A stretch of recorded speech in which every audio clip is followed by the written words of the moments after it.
녹화를 하고. 자, 오늘은 지난달에 이어서 오늘 준비한 내용은 우리가 리크루팅, 사람들을 만났을 때 우리가 어떠한 방법들로 인해서 리크루팅을 할 수 있는지에 대해서 준비를 했어요. Geçen sunumumuzdan ziyade bu ayki sunumumuzda insanlarla tanıştığımızda onları nasıl bağlayabiliriz? Recording olayını nasıl yapabiliriz? Buna bakacağız. 여러분들이 리크루팅을 하는 방법을 가장 어려워하잖아요. Ve bu olay en zorlandığımız kısım bölümü. 사람들을 만나면 무엇을 해야 될지도 모르겠고, İnsanlarla bir araya geldiğimizde ne yapmamız gerektiğini de bilemiyoruz. 무슨 말을 해야 될지도 모르겠고, Veya ne söylememiz gerektiğini de bilemiyoruz. 사업자로는 만들고 싶은데, 저 사람을 어떻게 내가 이렇게 좀 설득을 해야 진짜 나하고 같이 사업을 할 수 있는 사업자로 만들 수 있을지 우리가 Ya 참 da 너무 힘들어 하잖아요. 네. karşı tarafı girişimci yapmak istiyoruz. Fakat karşı tarafa ne yaparsak ya da ne söylersek onu ikna edip girişimciye çevirebiliriz. Bu kısım bizim en zorlandığımız yönlerden bir tanesi. 그래서 o늘은 우리가 사람들을 만났을 때 어떻게 대화를 풀어나가야 될지에 대해서 포커스를 맞춰서 여러분들한테 이야기를 드릴 거예요. Ve bugün de sizlere birileriyle görüştüğünüz zaman neye odaklanmanız gerekiyor veya nasıl konuşmanız gerekiyor buna dair bir sunumumuz olacak. 자, 우리가 사람들과 이렇게 대면을 할 때 여러분들이 염두해야 될 부분들이 5가지가 있어요. İnsanlarla bir araya geldiğimiz zaman dikkat etmemiz gereken 5 şey var. 여러분들은 말을 많이 하는 사람이 좋나요? 아니면 여러분들의 이야기를 잘 들어주는 사람이 좋나요? Sizler çok konuşan kişiyi mi iyi bulursunuz yoksa sizi daha çok dinleyen kişiyi mi iyi bulursunuz? 저는 그래요. 저는 제 말을 잘 들어주는 사람한테 훨씬 더 신뢰가 가거든요. Ben şöyleyim, beni iyi dinleyen kişiye daha iyi bir şekilde güvenebiliyorum. 여러분들도 여러분들의 파트너들과 상담을 할 때 여러분들이 말을 많이 하려고 하는 것보다는 파트너들이 지금 어떠한 상황에 처해 있는지, 어떠한 지금 상황에 처해 있는지에 대해서 많이 들어줄 수 있도록 노력을 해야 돼요. Ve sizler de aynı şekilde siz ve ekip arkadaşlarınıza danışmanlık yaptığınız zaman ekip arkadaşlarınızı daha fazla dinlemelisiniz. Onların nasıl bir durumda olduğunu, nasıl bir dönemden geçtiğini daha çok onları dinleyerek geçirmelisiniz. 여러분들이 만나러 가기 전부터 내가 저 사람들을 설득해서 내 사업자로 만들어야 되겠다라는 그런 생각부터 아예 버리고 가야 돼요. Ve o kişiyle görüşmeye gitmeden önce ben bu kişiyi girişimci yapacağım diyerek düşünüp gitmemelisiniz. Bu düşünceyi kafanızdan atarak o kişiyle görüşmelisiniz. 대화를 할 때 그런 나의 목적이 드러나게 되면 이미 거기서 내 표현이나 행동에 의해서 모든 것들이 상대방에 대해서 신뢰를 잃게 돼 있어요. Çünkü sizin oraya o amaçla gittiğiniz karşı taraf anladığı an bütün güveni ve bütün odağı o kısma çekileceğinden dolayı niyetinizi anlamış olacaktır. 그래서 무조건 들어야 돼요. 귀를 열어야 돼요. Bu yüzden mutlaka dinlemelisiniz ve o yolu siz açmalısınız. 그리고 여러분들이 미팅을 하러 가기 전부터 내가 저 사람을 반드시 사업자로 만들어야지가 아니라 나는 오늘 거절을 받으러 간다라고 생각하고 가야 돼요. Ve gitmeden önce ben bu kişiyi mutlaka girişimci yapacağım düşüncesiyle değil de bugün de tekrar reddedileceğim diyerek evden çıkmalısınız. 여러분들 우리 사업이요. 내 밑에 사업자를 많이 만들어야 성공하는 사업이 아니에요. Bizim ekibimiz alt kollarımızda daha fazla girişimcinin çok olmasıyla iyi giden bir iş değil. 진짜 나와 끈끈하게 함께 갈 수 있는 그런 리더 사업자를 만들어야 되는 거거든요. Gerçekten bizimle birlikte gidebilecek, arkamızı sağlam olabileceğimiz ve sonuna kadar gidebilecek lider dediğimiz kişilerle gidebiliriz. 그런 사람은 어떻게 나오냐면요. Peki bu kişiler nasıl çıkıyorlar? 내가 거절을 몇 개 받는지에 따라서 내가 거절을 얼마나 많이 받느냐에 따라서 그 리더가 만들어지는 속도가 달라지는 거예요. Ne kadar reddedilme aldığınıza bağlı olarak sizlerin bu lideri bulma hızınız da değişir. 여러분들이 무조건 사람들을 만나러 갈 때 나는 오늘 거절 하나 추가 받으러 간다라는 목표를 잡고 가야 돼요. Ve sizler de biriyle görüşmeye gittiğiniz zaman bugün de mutlaka reddedileceğim deyip bu hedefle dışarıya çıkmalısınız. 그렇게 해야 진짜 거절받았을 때 상처가 안 됩니다.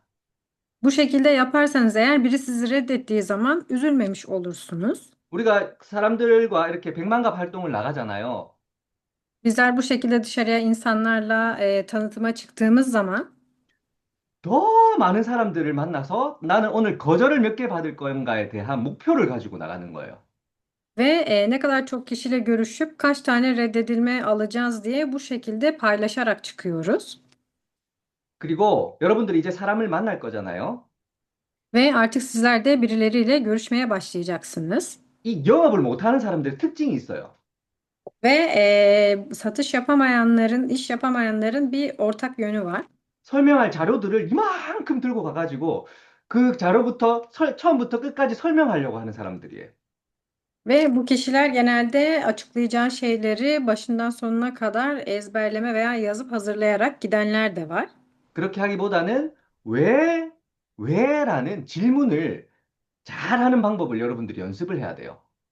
Fakat bundansa neden sorusunu sormanın pratiğini daha fazla yapmalısınız. 이 책은 우리 임페리얼 마스터님께서 추천해 주신 그 책인데요. Bu fotoğrafta gördüğünüz kitap Imperial Master'ın önerdiği bir kitap.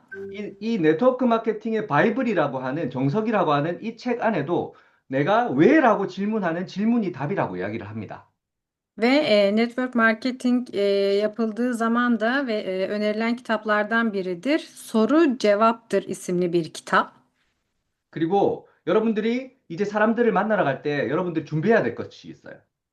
Ve kişilerle görüşmeye gittiğiniz zaman hazırlamanız gereken şeyler var. 내가 멋진 첫인상을 남기기 위해서 노력을 해야 된다라는 거예요.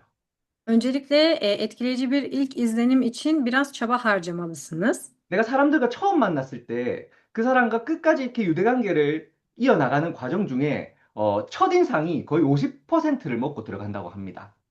Ve kişilerle görüşmeye gittiğiniz zaman ilk izlenimin bu olaydaki en büyük etkisinin %50 oranında olduğu söylenir. 여러분들도 마찬가지잖아요. 누군가를 만났는데 처음 만났을 때 왠지 느낌이 좋은 사람이 있고 Sizler de aynı şekilde biriyle ilk görüştüğünüz zaman dış görünüşüne baktığınız zaman size ilk iyi olan kişi olumlu izlenim verir. 이 사람을 만났는데 왠지 느낌이 안 좋은 사람들이 있어요.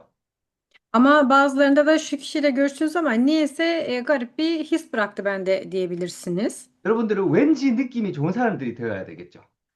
Sizler nedense bu kişiden iyi bir elektrik alıyorum izlenimini veren kişi olmalısınız. 그렇게 하기 위해서 노력을 해야 된다는 거예요.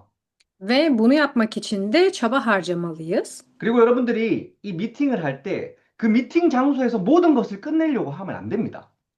Ve sizler bu görüşmeyi yaptığınız zaman bütün her şeyi o toplantıda bitirmemelisiniz. 여러분들이 그 자리에서 뭔가 끝내려고 이 사람들이 오케이, 내 이 사업 해볼게 해도 안 할 확률이 높아요. Eğer orada diyelim ki görüştünüz ve bu kişi tamam ben bu işi yapacağım dese bile orada bitebilir. 그래서 여러분들이 미팅을 할 때 여러분들이 이 미팅을 하는 목적을 이 줌 미팅, 우리 시스템에 초대를 하는 걸로 목적을 세워야 돼요.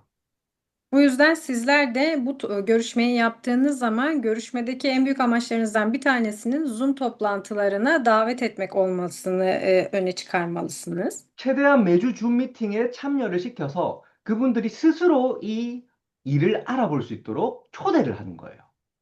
Ve elinizden geldiğince her haftaki toplantımıza bu kişileri sürekli davet etmek olmalı ilk yapacağımız iş. 여러분들이 설명하는 게 훨씬 더 효과적일까요? 아니면 그들 스스로 이 줌 미팅이 들어와서 스스로 알아보고 스스로 이 도구에 대해서 알아보는 게 효과적일까요? Sizin bu kişiye tek başınıza her şeyi öğretmeniz mi daha etkili olur yoksa o kişinin bu tarz Zoom toplantılarına katılıp kendi kendine öğrenme süreci mi daha çok etkili olur? 스스로 알아보는 게 훨씬 더 효과적이란 거예요. Kendi kendine araştırması çok daha etkili bir yoldur. 그래서 모든 포커스를 초대에다가 둬야 되는 겁니다. Bu yüzden bütün odağınızı davet etmeye çekmelisiniz. 그리고 내가 사람을 만날 때 목적을 우리가 여기 초대하는 거에 목적을 두면 전혀 어렵지 않아요. Ve kişilerle görüştüğünüz zaman amacınız bu toplantılara davet etmek olursa asla zor olmayacaktır. 근데 많은 사람들이 이걸 놓치죠. Ama birçok kişi bunu kaçırıyor. 제품만 팔려고 하죠, 그 사람한테. Çünkü sadece o kişiye ürün satmaya gidiyorlar. 그 자리에서 모든 걸 끝내려고 해요. Ve orada her şeyi bitirmeyi amaçlıyorlar. 그러다가 시간이 지나면 나도 그 사람을 잊어버려요. Daha sonra vakit geçtikten sonra siz de o kişiyi unutmuş oluyorsunuz. 우리가 그렇게 놓치는 사람이 얼마나 많습니까? Ve biz bu şekilde elimizden birçok kişiyi kaçırmışızdır belki de. 근데 시스템에 초대를 했는데 스스로 알아본 사람들은 어떻게 해요? Peki sisteme davet ettiniz ve kendi kendilerini araştıran kişiler nasıl olur? 뭔가 호기심을 가지면 그 다음 주에 또 들어와요, 스스로. Bir şeyler fark edip bir sonrakine tekrar girmek isteyebilirler kendi kendilerine. 그렇게 나의 사업자가 양성이 된다라는 거예요. Bu şekilde sizin girişimcilerinizin de artmasını sağlar. 제 회원이 지금 12,000명이에요.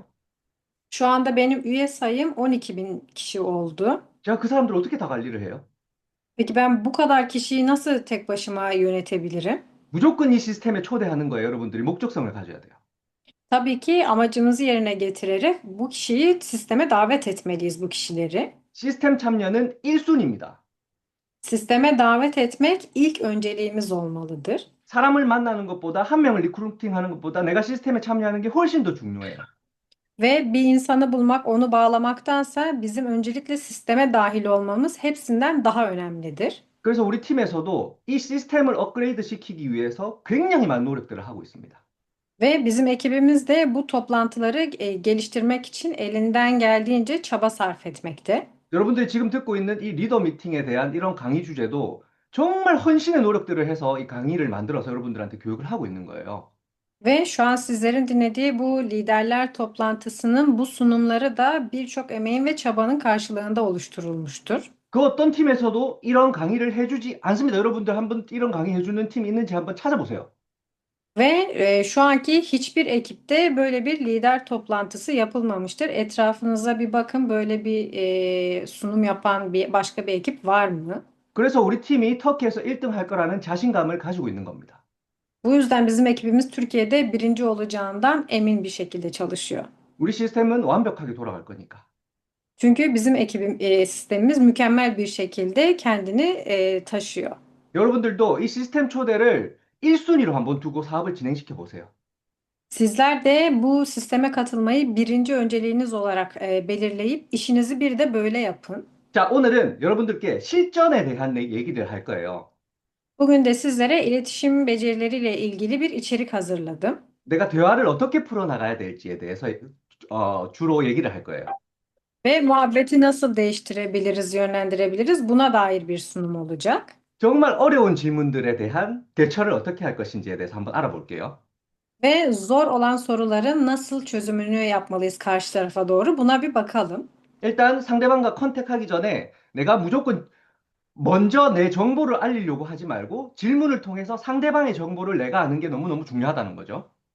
Ve karşı tarafla iletişime geçmeden önce bilmemiz gereken şeyler var. Bizler kendimizi açıklayıp tanıtmadan önce öncelikle karşı tarafa soru sorup onun ihtiyacını belirlemeliyiz. 그리고 그 자리에서 모든 걸 풀어주려고 하지 말고 궁금증을 남기고 시스템에 초대를 해야 돼요. Ve orada her şeyi cevaplayıp çözmeye çalışmayın. Bir kısmını yaptıktan sonra kendisini sisteme davet edin. 컨택의 방향은 다시 말하지만 오직 초대입니다.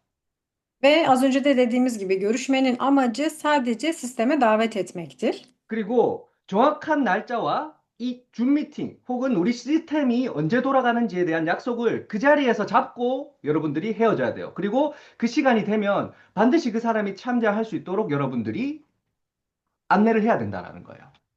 Ve bu kişiyle görüştüğünüz zaman bu kişiyle net bir tarihi ve saati verdikten sonra ona sistemin belli bir tarihini söylemek ve o tarihi yaklaştığı zaman da o kişiyle iletişime geçip bu kişinin sisteme katılmasını sağlamak ve o yolda rehberlik etmelisiniz. 자, 지금부터는 여기에 모든 포커스를 두고 이제는 사람을 만나는 겁니다. Şimdi ise bütün odağımızı kişilerle görüşmeye odaklayalım. 자, 그러면 지금부터 사람들이 어려운 질문을 해요. Şimdi diyelim ki bu saatten itibaren kişiler zor sorular sormaya başladılar. 여기에 대한 대처를 여러분들이 어떻게 해야 될지에 대해서 한번 알아보겠습니다. Ve bunu sizlerin nasıl çözmeniz gerektiğine dair bir bakalım. 그거 피라미드 다단계 이 네트워크 인식이 안 좋잖아요, 여러분. Şöyle soru soranlar oluyor. Bu bir piramit değil mi? Ya da işte saadet zinciri değil mi? 피라미드 아닌가요? 하면 여러분들 뭐라고 할래요? Peki biri size bu piramit değil mi dediği zaman ne söylersiniz? 아, 그거 피라미드 아니에요. 이렇게 하는 사람들이 대부분이에요. Ve birçok kişi hayır hayır bu piramit sistemi değil diyenler çoğunluğu oluşturuyor. 대부분 이런 질문이 나오면 우리가 어떻게 대처해야 될지에 대해서 한번 알아볼게요. Eğer biri size böyle bir soru sorarsa bunu nasıl cevaplandırmalıyız? Bakalım. 어려운 질문이 나오면 제가 질문을 대받아치는 거예요. Zor bir soru gelirse karşı tarafa bizim de sorumuz olmalı. 그 사람은 피라미드 아닌가요? 라고 했는데 나는 혹시 이 피라미드에 대한 경험이 혹시 있으신가요? 라고 되물어보는 거예요. Eğer o size bu bir piramit değil mi diye sorarsa siz karşı tarafa daha önce böyle bir deneyiminiz oldu mu diye sorun. 왜냐하면 그 사람이 피라미드가 왜 나쁜 것인지에 대한 이유를 우리는 모르잖아요. Çünkü bizler karşı taraftaki kişi bu piramit sisteminin neden kötü olduğunu düşündüğünü bilmiyoruz. 제품이 비싸서 싫어하는지, Ürün pahalı olduğu için mi böyle diyorlar? 아니면 사람들을 끌어들여서 싫어하는지 우리는 잘 모르잖아요. Ya da insanları mağdur ettiği için mi böyle düşünüyor? Biz bunu bilmiyoruz. 그래서 질문을 통해서, 다시 내가 질문을 통해서 그 사람이 피라미드에 대한 선입견을 왜 가지고 있는지를 밝혀내야 된다라는 거죠. Ve tekrar bir soru sorup karşı tarafın neden piramit sisteminin kötü olduğunu düşündüğüne dair cevap almaya çalışmalıyız. 어떤 질문이 있냐면, 혹시 네트워크 경험 있으신가요? 아니면 혹시 세미나에 참여해 본 경험 있으신가요? 라고 제가 물어보는 거예요. Ve karşı tarafa daha önce bir network deneyiminiz oldu mu ya da bir seminere katıldığınız oldu mu diye soru sorabilirsiniz. 그럼 그 사람이 얘기했겠죠. 예, 제품은 써봤는데 사업은 따로 안 해봤습니다. 그러면 사업은 안 해본 소비자인 사람인 거고, 이 사람은. Karşı tarafta size hani sadece birkaç tane ürünü kullandım ama bunu iş olarak yapmadım dediyse o zaman sadece tüketicidir. 아니면 그거는 진짜 위에 높은 사람들만 돈 되는 거잖아요. 라고 하는 사람들도 있을 것이고. Ya da sadece yukarıdaki kişiler kazanıyorlar bu işte para diyenler de var. 그러면 그 사람이 왜 그거를 싫어하는지를 내가 알았으니까 그것만 해결해주면 이 사람은 우리 시스템에 한번 알아보러 올 수 있는 확률이 있다는 거죠. Ve burada biz karşı tarafın neden bu sistemi beğenmediğini öğrendiğimize göre o zaman bu kişileri sisteme davet ederek o sorununa dair çözümünü ona vermeliyiz. 그래서 아, 당연히 그렇게 생각할 수 있을 거라 저도 생각합니다. 질문을 통해서 내가 그 사람에 대해서 알았으니까. Ve artık karşı tarafın neden böyle düşündüğünü anladığımız için tabii ki böyle düşünmeniz normal diye cevap vermeliyiz. 만약에 우리가 하고 있는 이게 그 이유가 아니라면 당신이 한번 볼 의향이 있으신가요? 라고 또 물어보는 거예요. Ve karşı tarafa eğer böyle olmadığını düşünüyorsanız, böyle bir şey olmazsa siz bu işi yapmak ister misiniz diye karşı tarafa sorun. 제가 이 특징이 보면, 대화를 풀어가는 특징을 보면 전부 다 질문이에요. Ve bu şu an anlattığım muhabbet kısmına bakarsanız olay sadece soru sormaktan ibaret. 내가 결론을 내는 게 없어요. 그냥 무조건 질문하는 거예요. 계속 연속해서. Ve sadece düzenli bir şekilde soru soruyoruz biz karşı tarafa. Net bir cevap verip bırakmıyoruz. 모든 대화가 이런 식으로 흘러갑니다. Bütün muhabbeti bu şekilde ilerletmeliyiz. 자, 두 번째, 다단계 제품 이거 너무너무 비싸요라고 이야기하는 사람 있죠. İkincisi bu tarz network firmalarının ürünleri çok pahalı diyenler de var. 보통 사람들은 이렇게 하면 어떻게 하니? 우리가 안 비싸요 이렇게 얘기해요. Ve normalde de insanlar şöyle söylüyorlar. Hayır bizim ürünlerimiz hiç pahalı değil. 근데 어떻게 풀어 나가야 될지 우리가 한번 봐요. Ama nasıl çözeceğimize bir bakalım. 자, 비싸요 하면 어떤 부분에서 비싸게 느껴지나요? 라고 되물어보는 거예요. Eğer size ürünler pahalı derlerse neden pahalı olduğunu düşündüğünüzü sorun. 그러면 다양한 답이 나오겠죠. 제가 평소에 쓰는 것보다는 좀 비싼 것 같아요라고 하는 사람들도 있을 것이고, Ve orada cevap çıkacaktır. Günlük kullandığım üründen daha pahalı diyecektir diyelim ki. 뭐 다양한 그런 이유에 대해서 내가 이제 해답을 들어보는 그 사람이 무슨 생각을 하는지 이제 들어보는 거예요. Ve çeşitli yönlere dair o kişinin neden böyle düşündüğü için sadece sorular soruyoruz. 그래서 평소에는 그러면 보통 어떤 제품을 사용하시나요? 이렇게 물어보는 거예요. O zaman şöyle soracağız. O zaman günlük hayatta hangi ürünleri kullanıyorsunuz? 그럼 다양한 이유를 이야기하겠죠. Tabii ki cevabını verecek kendisi. 그러면 호응을 또 해주는 거예요, 내가. Yine orada karşı tarafa anlayış gösteriyoruz. 아, 저도 처음에 그렇게 생각했습니다. Ve ben de sizinle aynı düşünüyordum demeliyiz. 근데 우리 제품을 사용해보니까 당신이 생각하는 것처럼 그런 허접한 제품이 아니라 정말 써보니까 너무너무 좋은 제품이었고 금액대도 참 모든 제품들이 부담이 없는 제품이었습니다. 한번 비교해 보시겠습니까? 라고 다시 한번 물어보는 거예요. Ve karşı tarafa ben de sizin gibiydim. Fakat kullanıp araştırdıkça diğer ürünlere göre farklı hem kalitesinin hem de fiyatının farklı olduğunu gördüm. Siz de hani hangi durumlara doğru nasıl olduğunu karşılaştırmak ister misiniz diye sorun.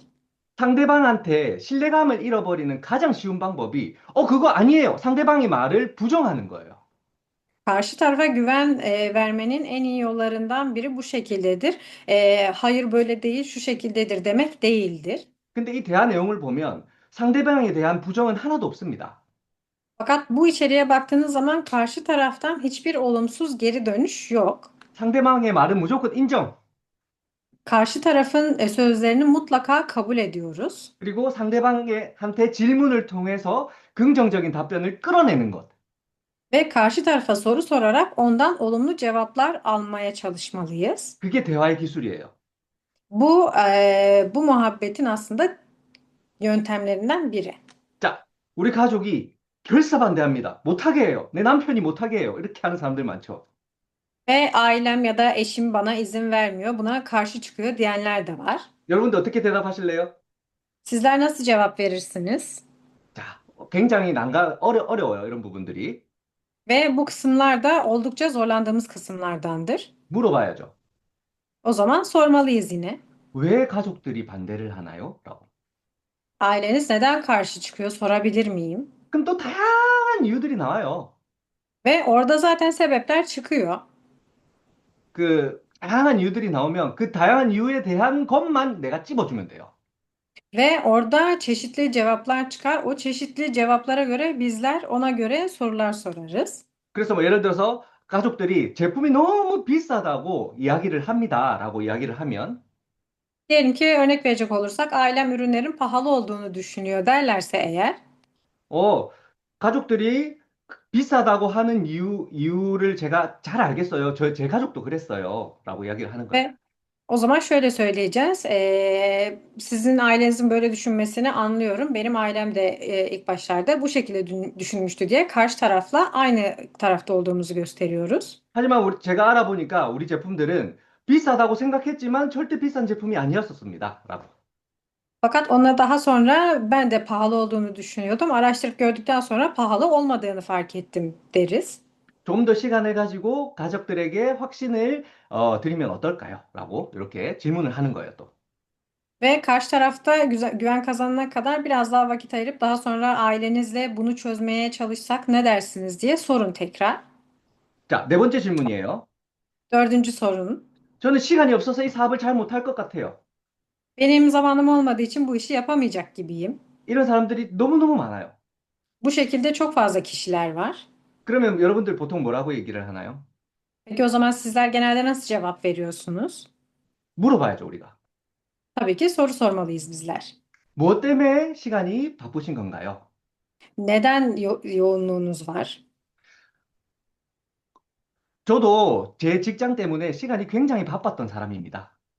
Ben de daha önceki işimden dolayı oldukça meşgul biriydim. 여러분들 시간이 바쁜데 혹시 미래에 대한 투자는 지금 따로 하고 계신 게 있으신가요? 라고 질문을 하는 E, 거예요. Fakat karşı tarafa evet şu anda yoğun ve meşgulsünüz ama geleceğe dair bir yatırım veya bir şeyler yapıyor musunuz diye de soru soruyoruz. 생각의 전환. Düşüncesine karşı. 이 사람은 시간이 없다는 거에 사로잡혀서 사는 사람이잖아요. Çünkü bu karşıdaki kişi zamanından dolayı bu işi yapmayan biri. 그러면 보통은 시간이 없어서 저축도 못하고 삽니다. 라고 이야기하는 사람들이 대부분입니다. Ve genel olarak zaten herkes zamanının zorluğundan bahsettiği için birikimde yapamadığını da söyler. 그랬을 때, 진짜 공감합니다. 저도 그랬었고요. 진짜 이게 돈이 아니고 시간 딱 하루에 1시간 정도씩만 투자를 해서 여러분들이 미래에 대해서 투자에 대한 대비를 할 수 있는 일이 있다면 한번 알아보시겠습니까? 라고 질문을 하는 거예요. Ve bu tarz kişiye de şöyle söylemeliyiz. Sizi çok iyi anlıyorum. Ben de aynı durumdaydım. Fakat bu işe para değil ama günde sadece bir saatlik bir yatırımla geleceğinizi yapabileceğiniz bir iş olsaydı siz de yapmak ister miydiniz gibi soru sorun tekrar. 자, 계속해서 어려운 질문들이 나옵니다. Sürekli zor olan sorunlar geliyor hala karşımıza. 저는 인맥이 하나도 없어요. Benim çevremde kimse yok. 라고 하는 사람들 많죠? diyen çok fazla kişi var değil mi? 인맥이 없는데 이 사업을 할 수 있을까요? Peki çevresi yoksa bu işi yapabilir mi? 그래서 물어보는 거예요. 다시. 또 질문. 인맥이 없어요. 나 어떻게 해야 되나요? 이렇게 하면 인맥이 없어도 할 수 있어요. 이게 아니에요. Ve karşı tarafa yine soru soruyoruz. Çevrem yok dese, çevreniz olmasa da bu işi yapabilirsiniz gibi sormuyoruz, ya 다시, söylemiyoruz. 다시 질문을 통해서 긍정 반응으로 이끌어내야 되는 거예요. Tekrardan bir soru sorup ondan olumlu bir cevap almamız gerekir. 당신이 성공하려면 얼마나 많은 사람을 알아야 된다고 생각을 하시나요? 라고 물어보는 거예요. Ve karşı tarafa başarılı olmak için kaç kişi tanımanız gerekir diye bir soru sorun. 그러면 인맥이 많아야 제가 성공할 수 있는 거 아닌가요? 이렇게 얘기를 해요. Ve hani geri çevre geniş olmalı ki bu işte başarılı olunması gerekli değil mi diye cevap verirler. 많은 사람들이 그렇게 생각하지만 인맥이 없어도 성공할 수 있는 방법이 있습니다. 라고 이야기를 해줘요. 그렇다면 한번 알아보시겠어요?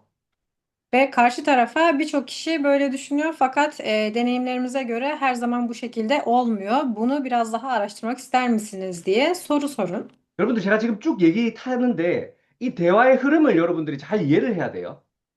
Ben şu anda bunu bu şekilde söylüyorum ama sizler bu anlattığım şeyleri iyi anlamalısınız. 이렇게 이야기를 하면서 결국에는 알아보시겠어요로 끝나잖아요. 질문으로. Ve bu şekilde muhabbet gittiği zaman sonunda incelemek ister misiniz veya araştırmak ister misiniz diye yine bir soruyla bitiyor. 결국에는 초대로 넘어가야 되는 거예요. 이 다음은. Ve sonuç olarak bundan sonraki davet etmeye gidiyor. 또 이렇게 얘기하는 사람들 있죠. 저는 판매를 잘 못해요. Ve şöyle kişiler de var. Ben çok iyi satış yapamam. 대화의 흐름은 마찬가지입니다. 왜 판매를 우리 사업이 물건을 판매하는 사업으로 생각하시는 건가요? 라고 또 물어보는 거죠. Muhabbetin yönü yine aynı şekilde. Neden satma konusunda iyi olmadığını düşündüğünü soruyoruz. 단지 판매하는 사업이 아니시라면 혹시 한번 알아보시겠어요? Ve sadece satış yapma işi değilse eğer araştırmayı düşünür müsünüz diye soru soruyoruz. 또 마찬가지로 저는 말을 잘 못해요. Ve yine aynı şekilde ben konuşma konusunda da iyi değilim. 그러면 또 뭐라고 해야 돼요? Peki o zaman nasıl cevap vermeliyiz? 말을 잘해야 성공하는 거라고 생각하시나요? Sizler çok iyi konuşmalı mıyız, bu yüzden mi başarılı olabiliriz diye düşünüyorsunuz diye sorun. 말을 잘하는 것과 성공하는 것과는 전혀 관계가 없습니다. Ve konuşma yeteneğiyle başarının bir bağlantısı olmadığını söylemelisiniz. 혹시 말을 잘 들어주는 것에는 자신 있지 않나요? Sizin daha iyi dinlemeye kendinize özgüveniniz var mı karşı tarafı diye sorun. 그것만으로도 충분하더라고요. Ve bunu bile yapsanız yeterlidir diye söyleyin. 한번 알아보시겠어요? Peki bir kere daha araştırmak ister misiniz diye de sorun. 이런 식으로 대화를 여러분들이 주도해서 질문을 계속 하다 보면 그 사람이 딱 원하는 게 무엇인지 알아차릴 수 있잖아요.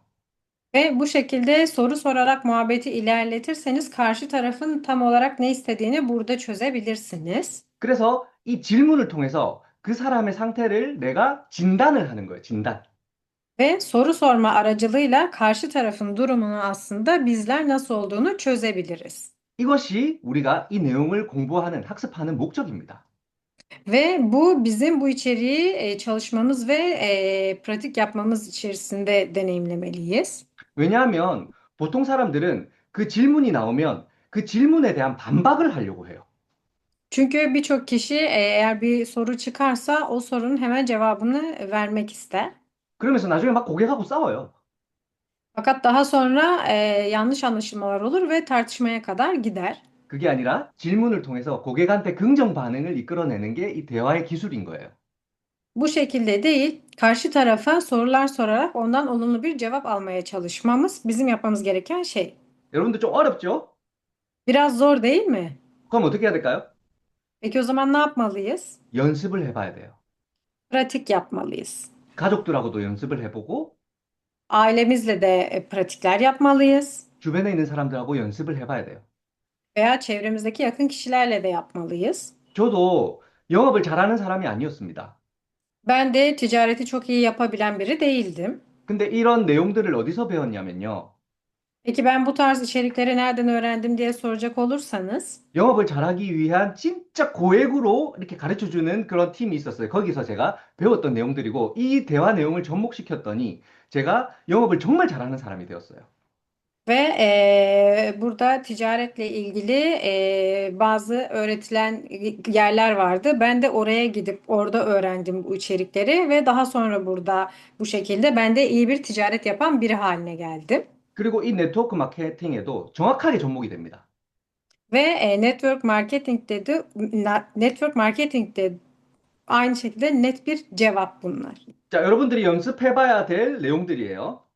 Ve bunların hepsi sizlerin pratik yapması gereken içerikler olduğunu bilin. 가장 어려운 질문들. En zor sorular. 회원가입은 하기 싫은데 그냥 제품만 쓰면 안 되나요? Üye olmak istemiyorum, sadece ürün kullanamaz mıyım? 자, 두 번째 질문. 당신 얼마 İkinci soru. 버는데요? İkinci soru, sen ne kadar kazanıyorsun burada? 자, 세 번째 질문. 뭐 지금 시작하면 이미 늦은 거 아닌가요? Üçüncü soru, şimdi başlarsam zaten geç kalmadım mı? 자, 그러면 여러분들 어떻게 얘기할래요? 이미 늦은 거 Peki o 아닌가요? zaman, peki o zaman nasıl cevap vermemiz gerekiyor? 물어봐야죠, 상대방한테. Karşı, karşı tarafa sormamız gerekiyor. Neden böyle düşündüğünü? 왜 늦었다고 생각하시나요? Neden bunun geç olduğunu düşünüyorsunuz? 이 질문을 하면요, 내가 말을 많이 안 해도 돼요. Bu soruyu sorarsanız çok fazla konuşmanıza gerek kalmayacaktır. 상대방이 답을 다 얘기해 줍니다. Karşı taraf cevapları zaten söyleyecektir. 자, 네 번째. 결국 위에 있는 사람들만 돈 버는 거 아닌가요? Dördüncü soru, sonuç olarak yine en üsttekiler sadece kazanmıyor mu? 자, 아까 설명했던 내용들이죠. Ve az önce bahsettiğim içerikler. 다단계는 절대 싫어요. Saadet zinciri tarzı yerleri hiç sevmiyorum. 그러면은 여러분들이 막 이 사람들하고 싸워요. 그거 나쁜 거 아니에요? 이렇게 싸우는 게 아니라 Ve karşı tarafla hayır böyle değil deyip tartışmamalıyız. 아주 친절하게 설명을 해줘야 된다는 거. Sadece çok kibar bir şekilde açıklamaya çalışmalıyız. 이런 내용들에 대해서 여러분들이 질문하는 연습을 꾸준하게 해보면 사람 만나는 게 하나도 두렵지 않습니다. Ve bu tarz sorulara yönelik pratikleri ne kadar çok yaparsanız karşı tarafla veya kişilerle görüşmekten o kadar az tedirgin ve çekingenlik yaşarsınız. 사람 만나는 게 너무너무 재밌어질 거예요. Ve insanlarla görüşüp buluşmak çok keyifli hale gelir. 왜? 듣기만 하면 되니까. Çünkü sadece dinlememiz yeterli olacak. 내가 별로 말할 것도 없어요. Çünkü söylememiz gereken çok fazla şeye de gerek yok. 그냥 듣기만 하면 그 사람이 사업을 한대요. Sadece dinlediğimiz zaman bu kişi bir anda iş yapmak istediğini bile söyleyebilir. 여러분들, 자신감이 생기지 않나요? Peki kendinizden eminliğiniz de artmaz mı? 지금부터 질문하는 연습을 해보세요. Bu yüzden daha fazla soru sorma pratiği yapın. 자, 여기까지가 사람을 만나는 대화의 기법에 대해서 여러분들한테 설명을 좀 드렸어요. Buraya kadar size insanlarla bir araya geldiğimizde nasıl konuşmamız gerektiğine dair bir sunumdu. 이렇게 사람들한테 신뢰관계를 쌓는 대화를 통해서 시스템에 초대하는 것. Bu şekilde karşı tarafa güven verecek bir konuşma yönteminden sonra sisteme davet etmeydi. 우리 사업을 진행하면서 너무너무 중요한 부분일 것 같아요. Ve bu kısım biz bu işi yaparken en önemli sorunlardan biri olarak düşünüyorum bunu. 자, 다음은 여러분들은 이 사업을 이끌어 나갈 리더분들이십니다. Bir sonraki ise hepiniz burada bu işi yapacak liderlersiniz. 지금 각 팀에서 거의 대부분, 오늘 참여하신 대부분의 리더님들이 제품 강의 한 번 정도는 다 해보셨을 것 같아요. Ve buradaki liderler kendi ekiplerinde en az bir defa bile olsa bir ürün sunumu bile yapmış kişiler. 리더가 되려면요, 내가 팀을 이끌어야 되잖아요. Lider olmak istiyorsanız ekibinizi eğitmeli ve yükseltmelisiniz. 팀을 이끌어 나가려면 내가 어느 정도의 STP, 강의를 하는 기술이 조금 있어야 됩니다. Ve eğer ekibimizi canlandırmak istiyorsak bizlerin sunum yapma becerilerini biraz arttırmaları gerekir. 저는 강의를 잘하는 사람이 아니었어요. Ben de çok iyi sunum yapan biri değildim. 사람 앞에 서면 입이 덜덜덜덜 떨리는 그런 사람이었습니다. Ve ben de insanların karşısına çıktığım zaman tir tir titreyen biriydim. 근데 강의를 계속 이 저의 단점을 극복하기 위해서 강의를 잘하기 위해서 정말 많이 반복 학습을 했던 것 같아요. Fakat ben de çok iyi bir şekilde ekibi iyi yetiştirmek için çok fazla pratik yapıp sürekli sunumlar yaptım. 그러면서 이 강의를 잘하는 방법에 대해서 더 강의를 잘해야 되겠다라는 생각들을 많이 했던 것 같아요. Ve bu yüzden böyle yaptıkça sunum yapıldığı zaman bir şeyleri daha iyi yapmalıyım diye bunları öğrenebildim. 여러분들도 그룹을 이끌어 나갈 사람들이니까 이 강의를 더 효율적으로 잘하는 방법에 대해서 내가 좀 이해를 하고 있다면 아마 여러분들의 파트너들에 대해서 그런 리더십을 훨씬 더 잘 발휘할 수 있을 것이라 생각합니다. Ve ben sizlerin de bir lider olarak ekibinizi geliştirmeniz adına böyle şeyler yapacağınızı ve onların da öğretebileceğinizi düşündüğüm için bunları çok iyi anlamanızı umuyorum. 자, 왼쪽, 오른쪽 사진이 있어요. Solda ve sağda bir fotoğraf görüyorsunuz. 왼쪽에 있는 사람은 지금 어떻게 설명을 하냐면요. 이 PPT 자료를 준비를 했는데 PPT 자료에 글자가 너무너무 많아요. Sol taraftaki kişi sunum hazırlamış fakat sunum hazırladığında gördüğünüz gibi bir sürü yazılar var. 요런 거죠. 요런 거. 요런 거. Aynı bu şekilde. 자, 오늘 이 내용은 제가 여러분들한테 이해를 드리기 위해서 이렇게 자료로 준비를 한 거고요. 이 자료는 나중에 여러분들한테 드릴 거예요. Ve ben bu şekilde yapmamın sebebi sizler bunu daha iyi anlayın diye yazdım ve daha sonra sizlere de göndereceğim. 근데 어떤 사람들은 이 자료에, PPT 자료에 글자를 쫙 적어놓고 강의할 때 이걸 그냥 읽어요. Fakat bazı kişiler bir sunum dosyası hazırladığı zaman bu şekilde sadece yazılardan oluşturarak yapıp sadece onu okuyup geçiyorlar. 이런 강의가 여러분들 가슴에 와닿던가요? Peki böyle bir sunum sizin ilginizi çeker mi? 아무도 안 들어요. Kimse de dinlemez. 저거 언제 끝나노? 이렇게 생각해요. 듣는 사람들이. Ve dinleyen kişiler şöyle düşünür, ne zaman bitirecek? 왜냐하면 안 들려요. 그런 내용들이. Çünkü bu içeriklerin hiçbirini zaten duymuyorlar. 여러분들의 가슴을 울렸던 강의는 어떤 강의였나요? Peki sizin kalbinize dokunan sunum nasıl bir sunum olur? 저는 생각했을 때 본인의 경험을 빗대어서 자신의 경험담을 얘기해주는 강의가 가장 저의 가슴을 울렸던 것 같아요. Bence kişinin kendi deneyimleri ve kendi hikayesini anlattığı sunumlar karşı tarafın kalbine daha fazla dokunan sunumlardır.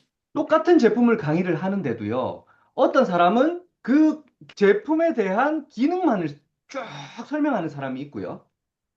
Aynı ürün anlatılmasına rağmen bazı kişiler sadece o ürüne dair sadece bilgileri bu şekilde sıralayarak anlatırlar.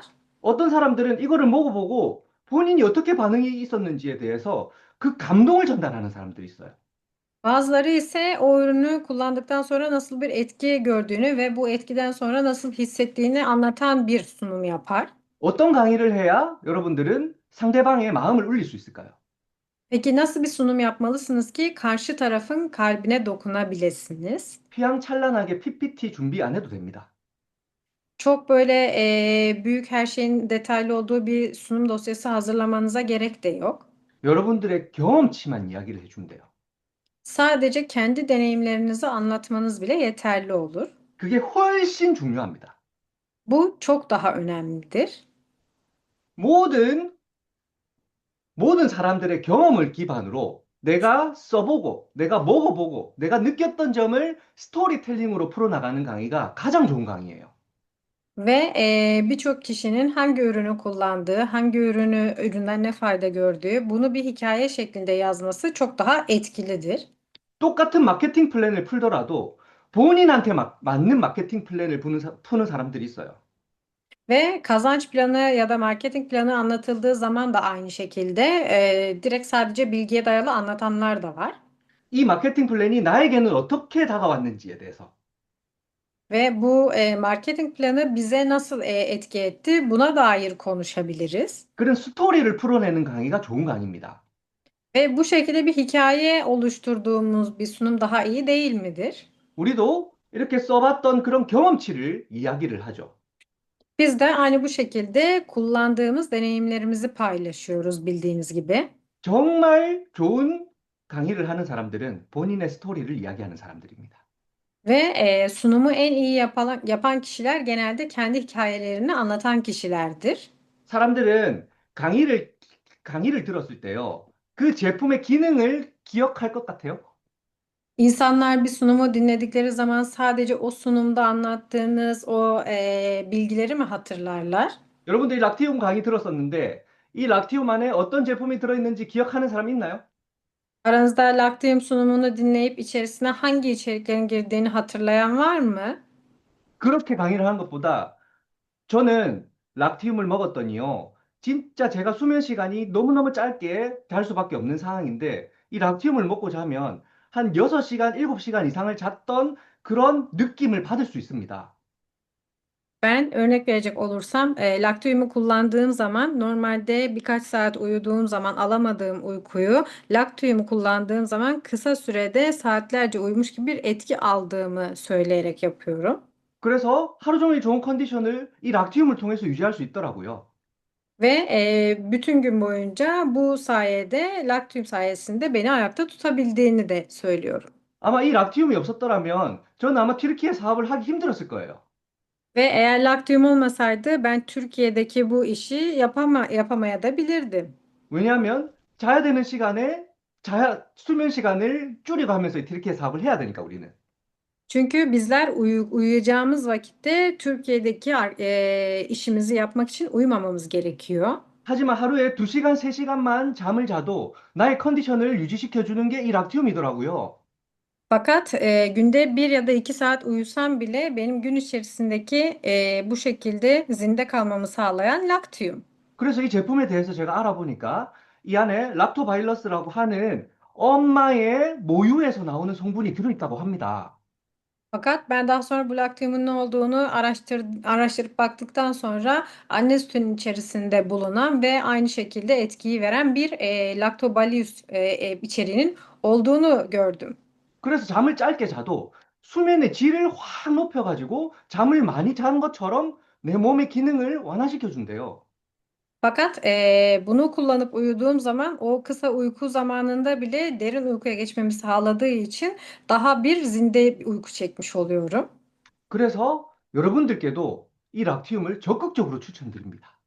Ve ben sizlere de çok aktif bir şekilde bu ürünü önerebilirim. 처음부터 끝까지 이 제품에 뭐가 들었는지, 이 성분은 어떤지에 대해서 설명하는 것보다 이렇게 나의 경험을 설명하면 어때요, 여러분? Peki sonuna kadar sadece bu ürün içerisindeki bilgileri detaylı anlatmaktan sonra bu şekilde bir tecrübe anlatmak nasıl? 사고 싶죠? Almak istiyorsunuz değil mi? 이거예요. Sonuç bu. 이렇게 제품 강의가 진행이 되어야 좋은 강의라고 할 수 있다라는 거예요. Bu şekilde ürün sunumu geçmeli ki sizler bu şekilde karşı tarafa kalıcı bir izlenim bırakabilirsiniz. 딱 한 문장을 쓰더라도요. 아, 맞아. 이것 때문에 내가 이 제품을 사야겠어라고 느낄 수 있도록 핵심 임팩트를 줘야 된다는 거예요. Ve tek bir cümle bile olsa evet ben bu sayede bu ürünü kullanmalıyım dedirtebileceğimiz tek bir atış noktası yapmamız yeterli olacaktır. 이 논의가 나한테 어떻게 접목이 되었는지, Veya bu Noni'nin bana nasıl bir fayda sağladığını 이 락티움이 나한테 어떠한 역할을 했는지, ya da Lactium'un bendeki rolü nasıl oldu? 그 감동만 전달하면 돼요. Sadece bu etkiyi iletmeniz yeterli olacaktır. 빼곡하게 PPT를 제작하는 게 노하우가 아닙니다. Yazılarla dolu bir slide yazmak çok da artı bir şey değildir. 자, 왼쪽에는 이 PPT로 모든 기능들을 다 설명해 준 그런 PPT고요. 오른쪽에는요, Sol, 사진 한 장으로 여러분들 딱 얘기하는 거예요. soldaki tarafta bütün ürünün özelliklerine dair her şey tek tek yer almışken detaylı bir şekilde sağ tarafta sadece bir fotoğraf ve kısa tek bir cümle var. 자, 선크림 1회도 안 바르실 건가요? Böyle de olsa güneş kremi kullanmayacak mısınız? 딱 호기심이 생기지 않나요, 여러분? Sadece orada bile ilginizi çekmiyor mu? 강의가 이렇게 호기심을 자극하고 이 호기심이 자극된 호기심을 해결해 주는 부분에 있어서 사람들의 가슴을 울릴 수 있다라는 거예요. Sunumları bu şekilde yapmalıyız ki tek seferde ilgi çekmeliyiz ki karşı taraftaki kişinin hemen dikkatini çekip açıklamamızı dinleyebilmesi. 자, 이렇게 제목을 시작해서 이 할아버지가 운전을 하는 사람인데요. 한쪽에는 햇빛을 계속해서 받아왔고, 한쪽에는 그 차량 안쪽에 있다 보니까 햇빛을 안 받은 사람입니다. 이 사람이 한 10년 정도 이렇게 운전을 하다 보니까 피부가 좌우가 이렇게 되어버렸어요. Ve sadece anahtar kelimeyi söyledikten sonra bu kişinin bir tır şoförü olduğunu, 10 sene boyunca bu mesleği yaptığını fakat yüzünün bir bölümünün güneşe maruz kaldığından dolayı bir kısmının sağ kısmının bu şekilde, sol kısmının da bu şekilde olduğunu sadece sözle anlatmak kalıyor geriye. 그래서 선크림을 발라야 되는 겁니다라고 스토리를 풀어나갈 수 있는 거예요. Ve bu yüzden dolayı güneş kremi kullanmalıyız diye burada bir hikayeyi de bitirmiş oluyoruz. 무조건 우리 선크림에는 어떤 기능이 들어있습니다. 이거 사람들 안 들어요. Özellikle bizim işte güneş kremimizde şu tarz özellikler var, şunlar bunlar var. Kimse bunları dinlemiyor çok fazla. 나의 감동과 나의 스토리. Önemli olan bizim kendi duygularımız ve hikayemizi aktarmak. 다른 제품과 우리 제품을 비교했을 때 어떠한 감동이 나한테 왔다. Veya diğer ürünle kendi ürünümüzü kıyasladığımız zaman şu yönden dolayı daha iyi diye bu şekilde anlatım yapma. 그런 식으로 강의를 풀어나가는 게 훨씬 더 효율적인 강의라는 거예요. Sunumları, slaytları bu şekilde yapmak çok daha akıcı ve karşı tarafa duygu aktarır. 한 장의 사진은요, 100마디 설명보다 훨씬 더 강한 거예요. Bir tane fotoğraf yüzlerce açıklamadan daha etkilidir. 내가 바뀌어왔던 모습들을 보여줘도 너무너무 훌륭하겠죠? Ve kendi değiştiğimiz fotoğrafımızı bile göstersek çok güzel bir örnek olmuş olur. 그래서 여러분들이 강의를 할 때 앞으로는 막 이 내용들을 적는 게 아니라 그냥 한 장의 사진으로 표현을 하면서 여러분들의 경험을 해주는 강의를 풀어나가는 연습을 해보면 너무너무 좋을 것 같습니다. Bu yüzden sizler de bundan sonra sunumlar hazırladığınızda yüzlerce teknik bilgiden ziyade kendi deneyim ve bilgilerinizi, hikayenizi yazarsanız, bu şekilde pratik yaparsanız daha da iyiye gideceksiniz. 아직 이렇게 PPT에 글자를 쫙 적어서 강의하는 사람들의 마음을 충분히 이해를 합니다.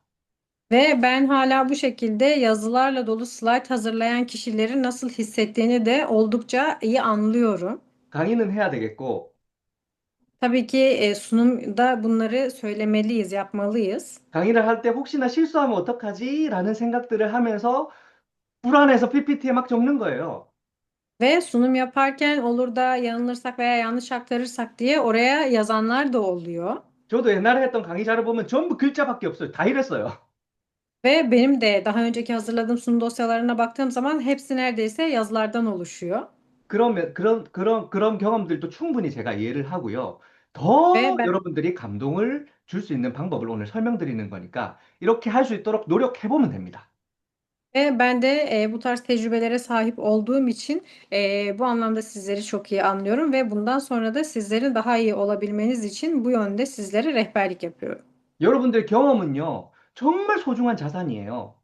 Sizlerin deneyimleri ve tecrübeleri çok önemli bir örnek. 여러분들의 경험보다 소중한 자산은 없습니다. Çünkü sizin kendi deneyiminizden daha önemli bir şey daha yoktur.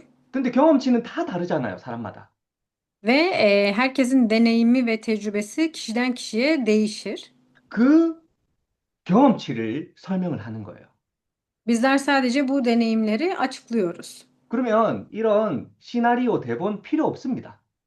O zaman bu şekilde senaryo gibi yazılara da ihtiyaç yoktur. 그래서 이 강의 실력이요. 강의를 원래 잘하는 사람은 단 한 명도 없어요. Ve sunum becerisi de sunumları en başından itibaren çok iyi yapan kimse yoktur. 태어날 때부터 강의를 잘했던 사람은 단 한 명도 없습니다. Ve yani doğduğundan itibaren çok iyi sunum yapan bir kişi bile yoktur. 제가 처음에 무대 애터미에서 이 다이아몬드 마스터 때 무대에 올라갔을 때 다리를 얼마나 많이 떨었는 줄 압니까? Ben ilk defa Atomi'de Diamond Master olduğum zaman sahneye çıktım ve o sahneye çıktığımda ayaklarımı nasıl titrediğini anlatamam size. 제 심장 뛰는 소리가 제 귀에까지 들렸었어요. Ve kalbimin atış sesi en arkadaki kişilere kadar gidiyordur belki de. 그런 경험을 하고 다시는 내가 저 무대에 올라가나 봐라 이랬을까요? Peki ben bunu deneyimledikten sonra bir sonraki sahneye çıkışımda böyle mi olmuşumdur? 무대에 올라갈 기회만 있으면 무조건 손 들었어요. Ve sadece sahneye çıkma fırsatı bile olsa mutlaka herkesten önce elimi kaldırıyorum artık. 왜? 이 두려움을 극복해야 되니까. Çünkü bu korkunun üzerinden gelinmesi gerekir. 임페리얼 가야 되니까. Çünkü Imperial'a kadar da gitmemiz gerekir. 자신의 부족한 부분을 채워나가는 게 우리 사업입니다. Kendi eksikliklerimizi doldurmak bizim işimizin parçasıdır. 오늘 설명드렸던 사람을 만나는 기술도 Bizim bugün anlattığımız insanlarla bir araya geldiğimizdeki muhabbetin yolu da aynı şekilde. 내가 대화를 풀어나가는 기술도 Veya muhabbeti nereye nasıl çözmemiz gerektiği de aynı şekilde. 강의를 하는 기술도 Sunum yapma becerisi de. 그리고 오늘 지금 여러분들 직급 do전하고 계신데 직급 도전하는 그런 나의 행동도 Ve şu anda birçok kişi meydan okumada, meydan okumadaki kendi davranışlarımız da dahil. 모두 다 무한 반복을 통해서 해봐야 되는 거예요. Herkes bunların hepsi sonsuz bir tekrarlama içerisinde olmalı ki gelişebilsin. 모든 것이 도전입니다. Bunların hepsi bir meydan okuma 오늘 듣는 강의로 끝내서는 안 돼요. ve bugün bu sunumu dinlemekle bitirmemelisiniz. 반드시 행동으로 옮겨야 됩니다. Mutlaka harekete geçirmelisiniz. 배웠으면 행동으로 옮기는 것. Eğer öğrendiysek harekete geçirmeliyiz. 그것이 우리를 가장 잘할 수 있는 방법이에요. Bu bizim işimizi en iyi yapabilmemizin yöntemlerinden biridir. 실패하면 어때요? Peki başarısız olursak ne olur? 아유, 강의 좀 못하면 어때요? Ya da bir sunum yapamazsak ne olur ki? 해봤던 거에 의의를 두는 Yaptığımız yaptığımız şeye görüşümüzü eklemiş oluruz. 처음부터 잘하는 사람은 아무도 없습니다, 여러분. İlk başta hiç kimse mükemmel bir şekilde yapmıyor. 오늘 참여하신 모든 분들이 진짜 이런 도전을 두려워하지 마시고 다 여러분들 나도 할 수 있어라는 생각으로 연습해 보시고 부딪혀 보세요. Ve bugün bu toplantıya katılan hiç kimse bu tarz şeylerde meydan okumalardan çekinmesin ve her şeyi yapabileceğinizi düşünerek bu işe başlayın. 그런 경험치들이 다 여러분들의 자산이 되어서 나중에 지금 하나도 버릴 게 없어요. Ve şu an atılacak hiçbir şey yok. Bütün bu deneyimleriniz daha sonra bir araya gelip sizleri bir bütün yapacak. 네, 오늘 제가 이 유해도 호일러의 법칙을 또 준비를 했는데요. Ben sizlere bu yine Euler yasasını hazırlamıştım. 또 못했어요. Fakat yine yapamadım. 시간이 다 됐어요. Çünkü zamanımız doldu. 다음 달에 호일러의 법칙은 우리 훈베이께서 아주 멋진 강의를 여러분들한테 풀어드릴 겁니다. Önümüzdeki ay Hun Bey sizlere bu Euler yasasını daha detaylı bir şekilde hazırlayacak. 어딜 가도 여러분들 이런 강의는 못 듣습니다. Ve nereye giderseniz gidin böyle bir sunumu orada bulamayacaksınız. 다음 주 우리 훈베이의 호일러의 강의 기대해 주시고요. 제가 들어봤는데 너무너무 훌륭한 강의예요. Ve önümüzdeki haftalarda Hun Bey'in bu Euler yasası sunumunu ben dinledim. Sizler de dört gözle bekleyin. Çok faydası olacak bir sunum olacak. 그래서 특별히 제가 요청을 했어요. Bu yüzden özellikle burada sizlere söylemek istedim. 네. 오늘 참여해 주신 여러분들 너무너무 감사드리고요. Bugün aramıza katılan herkese çok çok teşekkürler. 집중해서 들으시는 여러분들의 모습이 너무너무 아름답습니다. Ve odaklanarak dinleyen sizlerin hali çok güzel. 우리가 터키에서 지금 거의 한 네 번째로 큰 그룹이 되었어요. Bizler şu an Türkiye'de dördüncü en büyük grup haline geldik. 처음 시작했을 때 아주 미흡하게 우리 시작했잖아요. Biliyorsunuz ki ilk başladığımızda neredeyse kimsenin takmadığı bir şekilde başladık. 근데 여러분들 해보니까 어떤 것 같아요? Peki yapıyorsunuz şu an sizce nasıl? 우리 그룹 1등 할 수 있을 것 같나요? Ekibimiz sizce birinci olur mu? 우리 그룹은 1등 합니다. Bizim ekibimiz birinci olacak. 터키에서 가장 큰 그룹이 될 거예요. Ve Türkiye'deki en büyük grup olacak. 왜? Neden? 열정적인 여러분들과 우리 열정적인 리더들과 한마음 한뜻으로 똘똘 뭉쳐서 이렇게 움직이는 팀은 제가 봤을 때 터키에 없어요. Çünkü benim gördüğüm kadarıyla bu şekilde azimli ve hırslı bir şekilde olan liderler ve ekip arkadaşları başka hiçbir yerde yok. 여러분들 객관적으로 한번 비교해 보세요. Sizler de bir dışarıdan bakıp karşılaştırın. 이제는 진짜 비교가 될 거예요. Artık kıyaslayabilecek haldeyiz. 희망을 가지시고요. Umudunuzu kaybetmeyin 무조건 임페리얼이 되는 게 성공이 아니에요. ve mutlaka imperial olmak, başarılı olmak anlamına gelmiyor. 여러분들이 이 사업을 진행하는 과정에서도 여러분들이 충분히 안정적인 삶을 살 수 있다라는 거예요. Sizler sadece bu süreçte bile daha güvenli bir hayat yaşayabilecek kısma geleceksiniz. 내 걸로 만들면 됩니다. Sadece kendi istediğinizi oluşturmanız yeterli olacaktır. 하고자 하면 무조건 할 수 있다라는 생각으로 이 사업을 하시면 여러분들은 반드시 성공자가 될 겁니다. Ve yapacağız dediğiniz zaman bunu yaptık diye düşünerek yaparsanız zaten başarmış olacaksınız. 가장 이쁜 포즈로 사진 찍고 오늘 줌 미팅 마치도록 하겠습니다. 홈베이 사진 좀 찍어주세요. En güzel pozlarımızı vererek fotoğrafımızı çekip sunumumuzu bitirelim. 네, 사진 찍겠습니다. 모두 가장 아름다운 포즈를 취해주세요. Herkes en güzel foto 인스타에 올릴 pozlarını 겁니다. 가장 versin. 예쁜 포즈 지어주세요. Instagram'a yükleyeceğiz. O yüzden herkes en güzel pozunu versin. 자, 카메라 다들 켜시고, Herkes kameralarını açsın.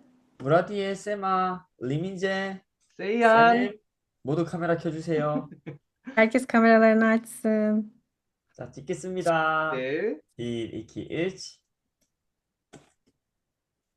네, 촬영했습니다. 네, 수고하셨습니다. 헤르케 씨, 약시 Emeğinize Görüşürüz. sağlık. İyi 이 akşamlar. akşamlar. görüşürüz. 바이바이.